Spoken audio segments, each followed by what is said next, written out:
ఈరోజు దేశ పరిస్థితి ఎలా మారిందంటే దేశానికి గ్రహణం పట్టినట్టు ఉంది. మరి ఈ మోదీ గ్రహణం ఈ దేశానికి ఎప్పుడు వీడుతుందో ఏమో. ప్రజలందరూ కూడా ఈ గ్రహణం ఎప్పుడు వీడుతుంది, మా బతుకులు ఎప్పుడు బాగుపడతాయి, ఈ దేశం ఎప్పుడు బాగుపడుతుంది, ఈ దేశం అభివృద్ధి దిశగా ఎప్పుడు పోతాదని చెప్పి వేచి చూస్తా ఉన్నారు. ప్రజలు నిజాయితీగా భారతీయ జనతా పార్టీని ఓడించాలని చెప్పి ఓట్లు వేసినా కూడా మరి ఆ పార్టీని గెలుస్తా ఉంది. ఓట్లు కూడా చోరీ చేస్తా ఉన్నారు. ప్రజలు ఈరోజు దేశంలో స్వేచ్ఛగా ఓట్లు వేసే పరిస్థితి కూడా లేదు. ఓట్లనే దొంగలించబడుతున్నారంటే ఇది ఎలాంటి పార్టీనో ఓసారి అర్థం చేసుకోవాలి. మరి దేశంలో ఉండేటువంటి మేధావులు ప్రజలందరూ కూడా మాట్లాడుకుంటున్నారు.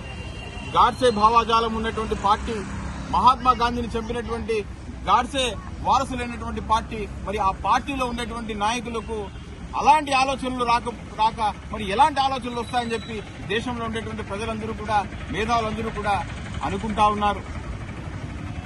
అందులో భాగంగా ఈరోజు కాంగ్రెస్ పార్టీ ఆనాడు అధికారంలో ఉన్నప్పుడు డాక్టర్ మన్మోహన్ సింగ్ గారి యొక్క నాయకత్వంలో ఆయన ప్రధానిగా ఉన్నప్పుడు ఈ భారతదేశంలో ఉండేటువంటి పేద ప్రజలు అనేక ఇబ్బందులకు గురవుతూ తినడానికి తిండి లేక, కట్టుకోవడానికి బట్టలు లేక, సకాలంలో డబ్బులు రాక, పనులు లేక ఇతరత్ర రాష్ట్రాలకు, ఇతరత్ర దేశాలకు వలసలు వెళ్లి అనేక ఇబ్బందులు పడుతూ ఉంటే మరి ఈ పరిస్థితిని పేద ప్రజలకు దూరం చేయాలని చెప్పి ఆనాడు మన్మోహన్ సింగ్ గారు, సోనియా గాంధీ గారు, దివంగత నేత డాక్టర్ వైఎస్ రాజశేఖర రెడ్డి గారు అందరూ కలిసి 2006లో మహాత్మా గాంధీ జాతీయ ఉపాధి హామీ పథకాన్ని ప్రారంభించడం జరిగింది. ఆ పథకాన్ని చట్టం కూడా చేయడం జరిగింది.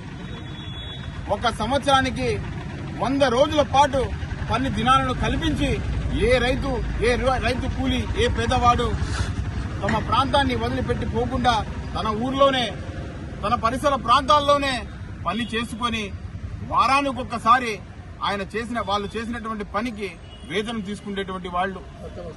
మరి ఆ రోజు నుంచి భారతీయ జనతా పార్టీ అధికారంలోకి వచ్చినప్పటి నుంచి కూడా నేటి వరకు ఈ యొక్క ఆహార పథకాన్ని నిర్వీర్యం చేస్తా వచ్చింది.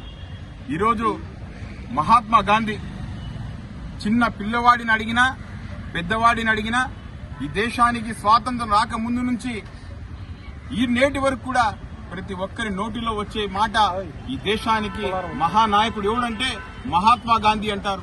ఈ దేశానికి జాతి పిత ఎవరంటే మహాత్మా గాంధీ గారు అంటారు. మరి ఆయన పేరు ఈ భారతదేశం ఒకటే కాదు, ప్రపంచ దేశాలు అన్ని కూడా మహాత్మా గాంధీని కొనియాడుతారు. ఆయన ఒక గొప్ప నాయకునిగా మరి అందరూ కూడా అనుకుంటారు. మళ్ళీ అలాంటి వ్యక్తి పేరు పెట్టినటువంటి పథకాన్ని, ఆ పేరు మార్చి ఈ పథకాన్ని నిర్వీర్యం చేయాలని చెప్పి భారతీయ జనతా పార్టీ చూస్తా ఉంది. కాంగ్రెస్ పార్టీ దీన్ని సహించదు. ఈ రాష్ట్ర ప్రజలు సహించరు, దేశ ప్రజలు కూడా సహించరని చెప్పి తెలియజేస్తా ఉన్నా. ఈ యొక్క కొత్త చట్టం